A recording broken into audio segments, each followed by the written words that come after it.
mantep deh yang bakalan ngelatih kalian TikTok. Setuju nggak? Mau nggak? Mau. Nah sekarang kita tuh bakalan kedatangan TikToker dari luar negeri yang bakalan bikin gerakan kalian tuh bakalan lebih viral, di mana-mana makan dapat FYP. Oke? Setuju nggak? Mau nggak dilatih sama orang ini? Mau. Lekan asli dah orang tu di Kak Wani. Tak bisa apa lah ke mana-mana rupanya melatih orang ke Paris, New York, London, topik tahu ikan New York apa yang Swiss. Kecil nak pandai sedangkan USA tu monong. Percubaan dulu nanti. Dan inilah dia TikToker yang udah profesional dan FYP di seluruh dunia. Mak Lelo dari Bangtan. Yeay, teman. Parkir.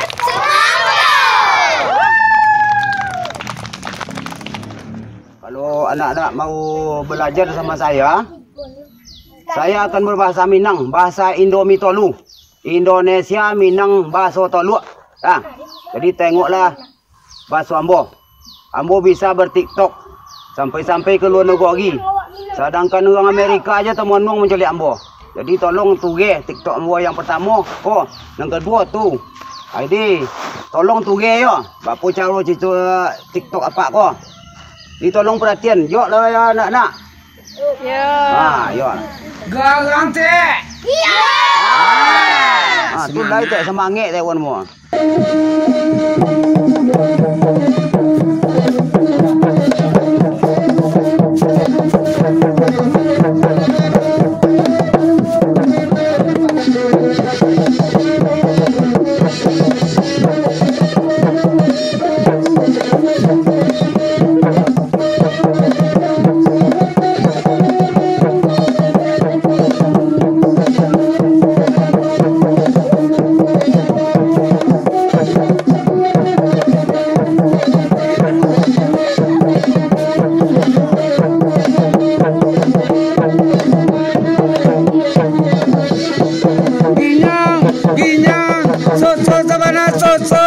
Disuruh ke Bukit Tinggi, kami ke Padang Panjang, disuruh ini babi ni nak ke tujuh marano dagang.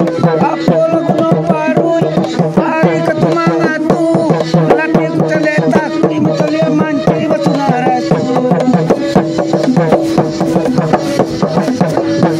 Kau nak sebut ner tadi yang pertama nah, kini yang kedua leh.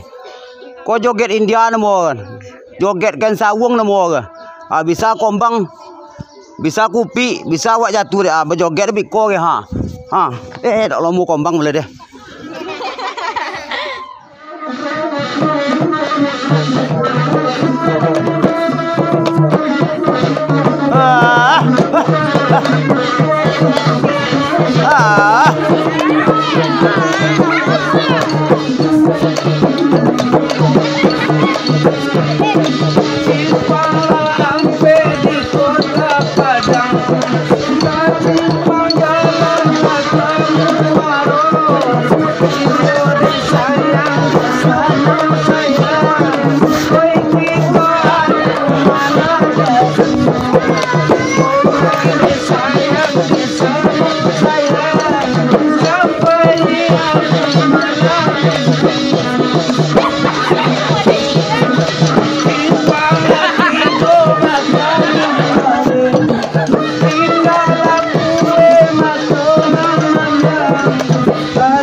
Selamat berbahagia kepada Dusana dimanapun Anda berada. Demi langgengnya channel ini, kami mohon Jangan lupa subscribe, tekan tombol lonceng untuk mengaktifkan notifikasinya, like, tekan tombol jempol ke atas, komen, tinggalkan komentar positifnya, dan terakhir jangan lupa share. dan bagikan sebanyak-banyaknya. Bangkitlah Minangkabauku.